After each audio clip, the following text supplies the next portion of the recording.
I have exited Discovery. I'm a free agent. What? Why did Fast and Loud, the show that brought us wild car makeovers and Richard Rawlings' bold energy, come to an unexpected end? It's hard to believe a fan favorite could vanish so suddenly. The engines fell silent and the car world was left speechless. What led to this surprising cancellation? Join us as we dig into what really happened to this once dominant reality TV show. The end of Fast and Loud. Have you ever looked at an old, rusted car and thought it was beyond saving? Fast and Loud wasn't just another car show. It was a beacon of hope for classic car lovers who thought restoration was impossible. Each episode showed that with skill, hard work, and a touch of creativity, even the most neglected vehicles could be brought back to life as stunning pieces of art. This unique angle set the show apart from other reality TV shows. It didn't just entertain. It inspired viewers to see potential where others only saw junk. When the show suddenly ended, it felt like a crash. Sudden, shocking, and confusing. Fans who watched every week, celebrating each car's transformation, were left speechless. They had seen rusty, forgotten cars turn into gleaming classics over and over, and now their window into that exciting world was slammed shut without warning. It felt like heartbreak after falling in love with a show. Why did it end so suddenly? To find out the real reason behind the show's cancellation, we need to take a closer look at Rawlings and what happened. Let's dive in and uncover the story. Richard Rawlings, heart of the show. Without Richard Rawlings, Fast and Loud wouldn't have existed. Rawlings was the heart and soul of the show and played a huge role in making it a hit. Coming from Fort Worth, Texas, he wasn't just a TV personality. He was a real car enthusiast. His passion for cars started young. He bought his first car at just 14. Working with his dad, he learned the ins and outs of car repair. Although he dabbled in printing as a career, cars were where his heart was. In 2002, Rawlings made a big move. He sold his printing business and opened Gas Monkey Garage in Dallas.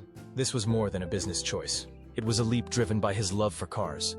His dedication caught the eye of the Discovery Channel, and soon Gas Monkey Garage became the center of Fast and Loud. Rawlings had a special talent for making people see the hidden potential in old, worn-out cars. At his garage, each project wasn't just a repair job. It was a transformation. Under his guidance, rusty and forgotten cars became jaw-dropping masterpieces. Owners felt a new sense of pride in their vehicles. Thanks to his work, Rawlings was known for finding beauty under the rust and showing it off with flair. His personal collection spoke volumes about his skill, showcasing classics like the 1968 Shelby Mustang and the 1977 Pontiac Firebird Trans Am. He didn't just restore these cars. He added modern touches that made them stand out even more. This blend of respecting tradition and adding new twists became his signature. But Rawlings wasn't just about the garage. He was also a sharp entrepreneur. He sold 28 of his unique restorations, earning over $10 million. His story is one of passion, skill, and a true love for classic cars. This milestone proved that Gas Monkey Garage could thrive without the spotlight of television. But Fast and Loud did more than just boost Rawlings' local fame. It made him a global name, influencing car culture far and wide. When the show ended, it felt like more than just the closing of a TV series. It was, as Gen Z would say, the end of an era. Fans had grown used to seeing Rawlings lead stunning car makeovers. His personality drew in people who wouldn't normally call themselves car enthusiasts. While Rawlings has since explored other projects to recapture the magic of Fast and Loud, it just isn't the same. The garage feels quieter, and the energy of the show has faded. In the classic car world, there's now an empty space where Gas Monkey Garage's lively spirit once roared, filled with the sounds of engines and the hustle of workers, all driven by Rawlings' passion. Rawlings' impact on the show was more than his technical expertise. Each episode shared pieces of his life and stories, creating a connection between viewers and the cars. As the face of Gas Monkey Garage, he was hands-on, often seen with tools in his hands, showing his genuine love for the craft. To him, restoring cars was more than a business. It was his art and his passion. When Fast and Loud ended, car lovers were left stunned. It was a mix of shock and nostalgia as they said goodbye to a show that had become part of their lives. The show wasn't just about the cars. It was about watching Rawlings' journey in the car world and seeing him turn his passion into a successful career. Looking back, it's clear that the show's success was no accident. From the start, Fast and Loud was set up for greatness. Discovery Channel producers, drawn by the online buzz around Gas Monkey Garage, saw the potential for an engaging show.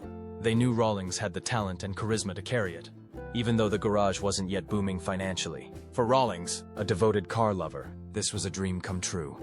It gave him a stage to show his skills, grow his business, and share his excitement with a broader audience.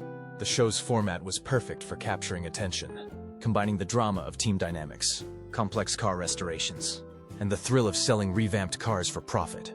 This combination drew in all kinds of viewers, even those who weren't initially car fans. Fast and Loud wasn't just about fixing up old cars. It took viewers into a world of challenges, craftsmanship, and wins. When the show ended, fans were stunned, left to process the abrupt loss of a series that had reignited their love for classic cars, and without a proper send-off. But just when it seemed like the reasons for the cancellation were fully revealed, new controversies surfaced. These raised deeper questions and made even the most devoted fans question what they thought they knew. What secrets were being kept? How far did they go? From garage to glory. The rise of Richard Rawlings. Every great success story has humble beginnings, often in the moments you least expect. For Richard Rawlings, the heart of Fast and Loud, it all started in his dad's garage in Fort Worth, Texas. At just 14, while other teens were caught up in video games or school dances, Rawlings was saving for his first car. This was no ordinary teenage dream. It sparked a passion that would shape his entire life. Working side by side with his dad, young Rawlings gained more than mechanical know-how. He learned patience from fixing engines, creativity from seeing potential in rusted metal, and the determination to finish a job no matter how many oil stains covered his clothes. These lessons were more than just about cars. They taught him valuable life skills. But life, as it often does, took unexpected paths.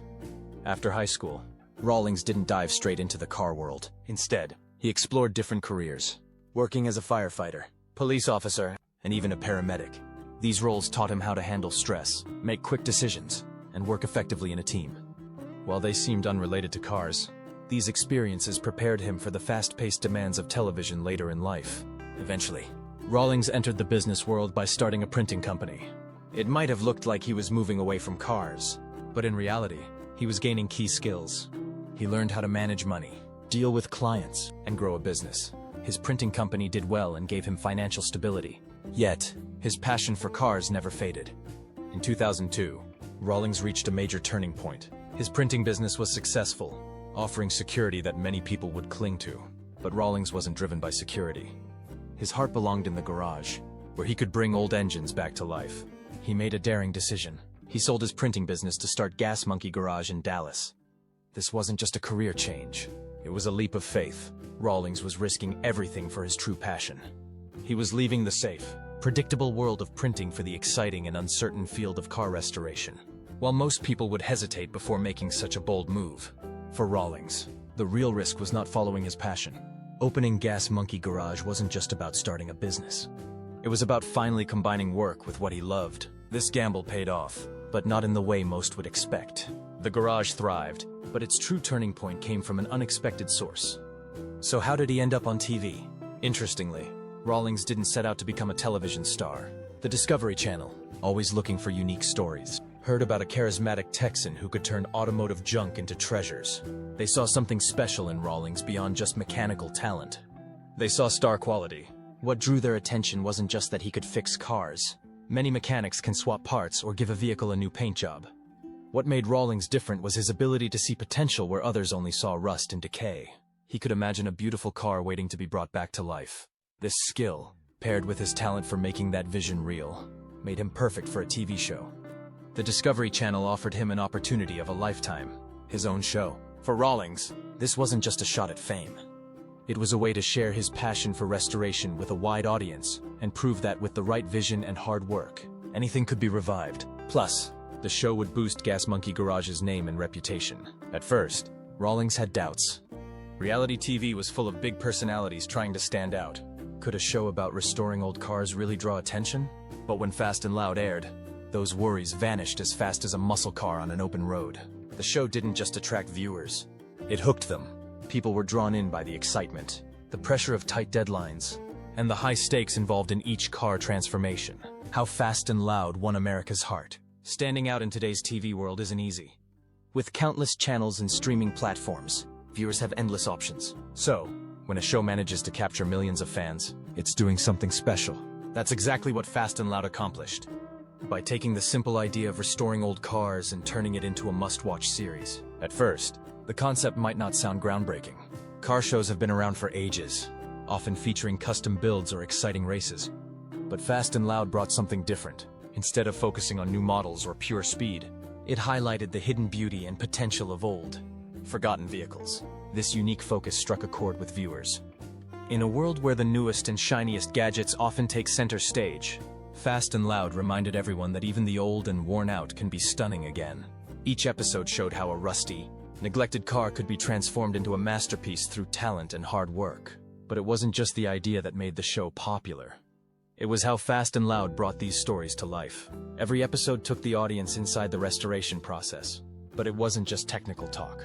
The show turned each project into an adventure, letting viewers feel every challenge and triumph along the way.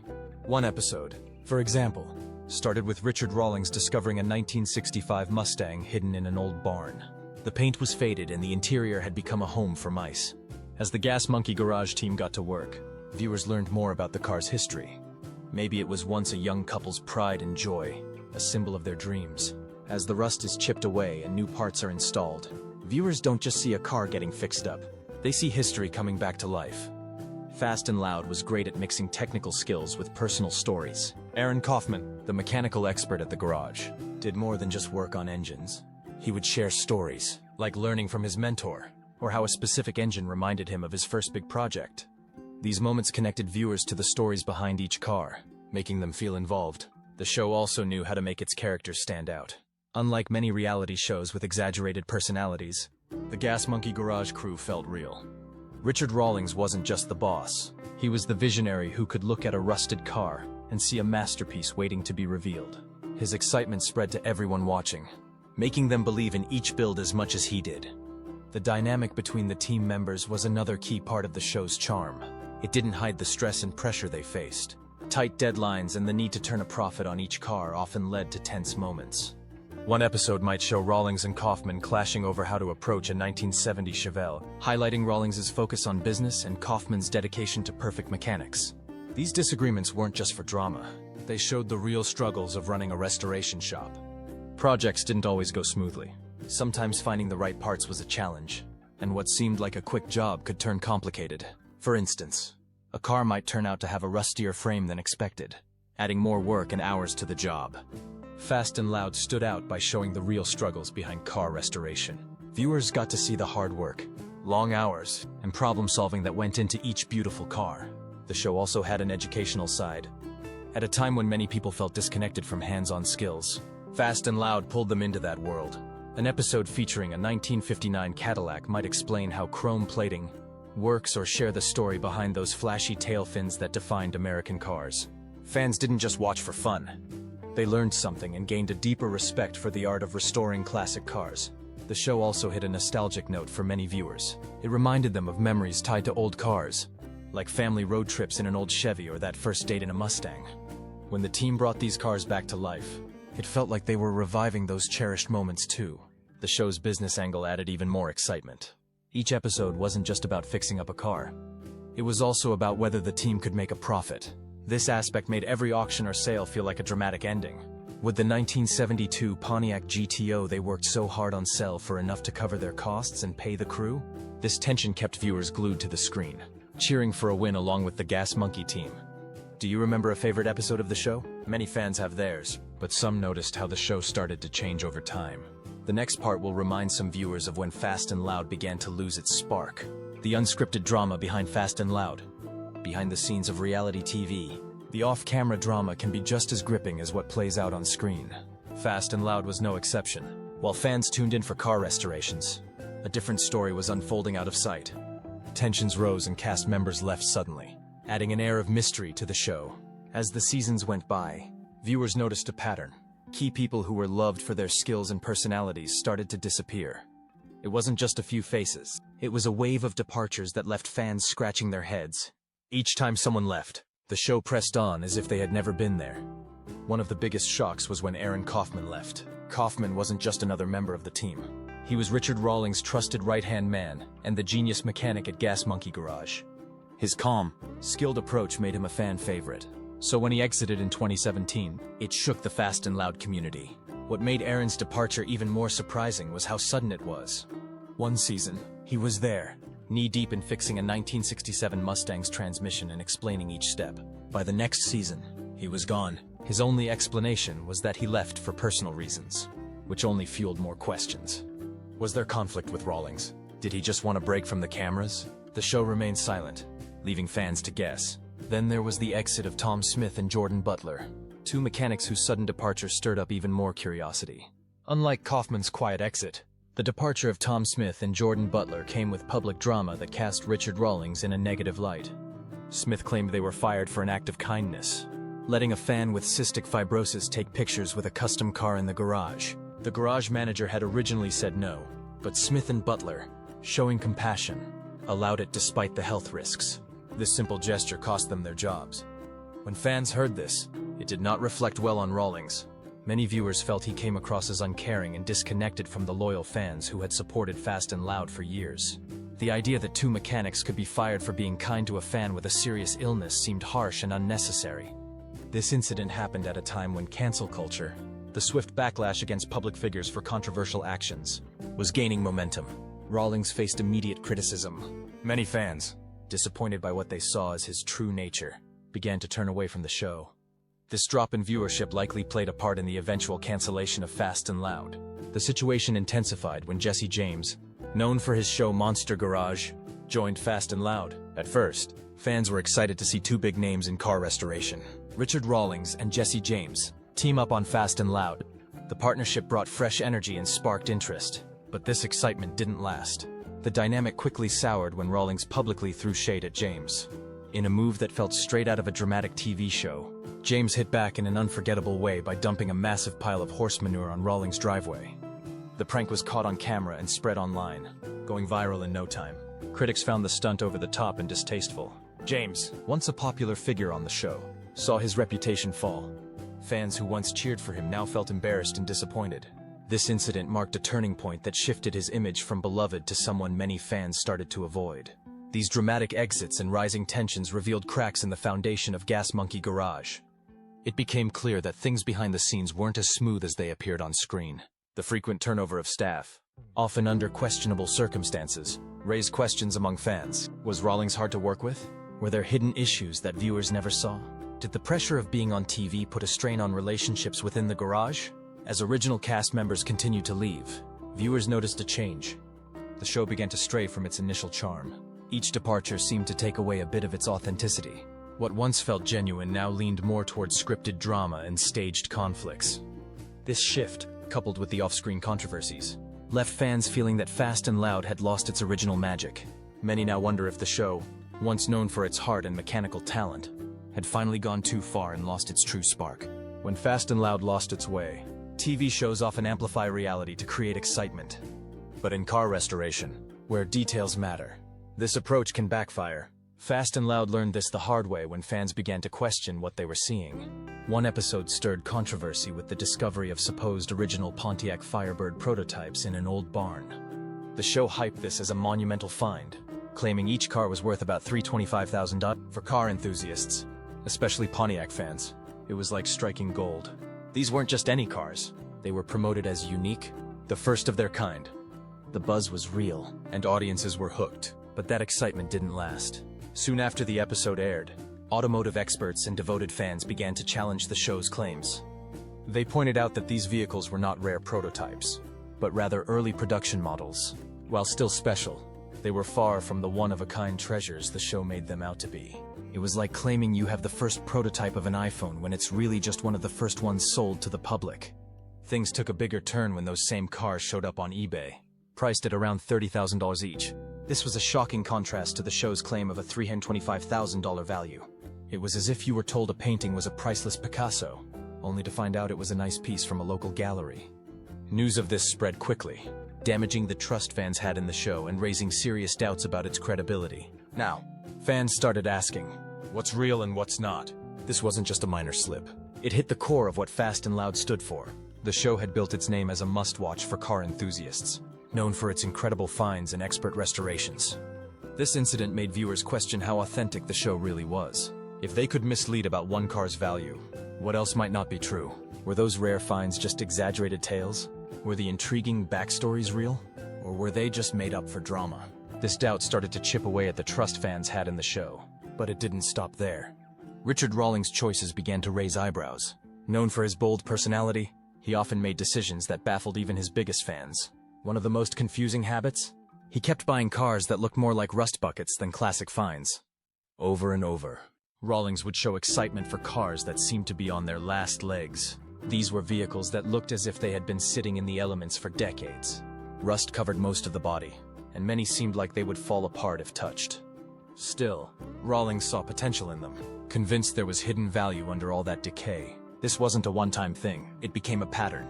Episode after episode, viewers watched as he brought in cars so damaged that even his own team at Gas Monkey Garage appeared stunned. The looks on their faces often said, "Are you serious, boss?" But Rawlings' enthusiasm never wavered. The problem wasn't just the rust itself. It was the fact that these cars were so far gone that restoring them was an uphill battle. One memorable example was a 1956 Chevy Bel Air that Rawlings bought. It seemed like a good choice at first, an iconic classic. But when the crew started the restoration, they found that 80% of the body was rusted through. The floor was filled with holes, and the frame looked like it could crumble at any moment. Rawlings' approach took an interesting turn in another episode involving a 1970 Plymouth Barracuda. Initially, it seemed like a smart buy, but when the team opened the hood, they found an engine bay so rusted that parts crumbled at their touch. The interior was a mess, with signs that rodents had made at their home. Many original pieces were missing or too damaged to use. These projects turned out to be more than just challenging, they were money pits. The amount of work needed to make these cars drivable was overwhelming. The team often had to replace entire floors, frames, and body panels, making it feel more like building a new car than restoring an old one. The cost of parts alone sometimes exceeded the auction price of a fully restored model. But Rawlings' choices weren't just limited to buying beat-up cars. He also had a habit of making big changes to classic vehicles, which left many car fans stunned. One memorable episode featured a beautiful 1967 Mustang Fastback. It was almost entirely original and in great condition, a collector's dream. Instead of doing a careful restoration that kept its classic appeal, Rawlings chose to do a complete revamp. He replaced the original engine with a modern V8, updated the transmission, overhauled the suspension, and changed its color. He even added oversized wheels that seemed more fitting for a modern sports car than a classic Mustang. The final product looked impressive and grabbed attention, but it lost what made it special. Many fans argued that these major changes didn't add to the car's value. They took away from it. Collectors often look for cars that stay true to their original design, not ones filled with modern modifications. By changing these unique models so much, Rawlings turned rare, authentic classics into something flashy but less valuable. His pattern of buying heavily rusted cars and heavily modifying classics showed a trend. He seemed to act more on impulse, driven by excitement, and the need to create a dramatic TV moment rather than making smart business or car restoration choices. As these changes became more common, fans started to lose interest. The show's original charm seemed to fade, replaced by moments that felt less authentic. Viewers started to ask, is this really about the cars anymore? Was Richard Rawlings the reason Fast and Loud ended? Let us know what you think in the comments. And remember to like and share this video.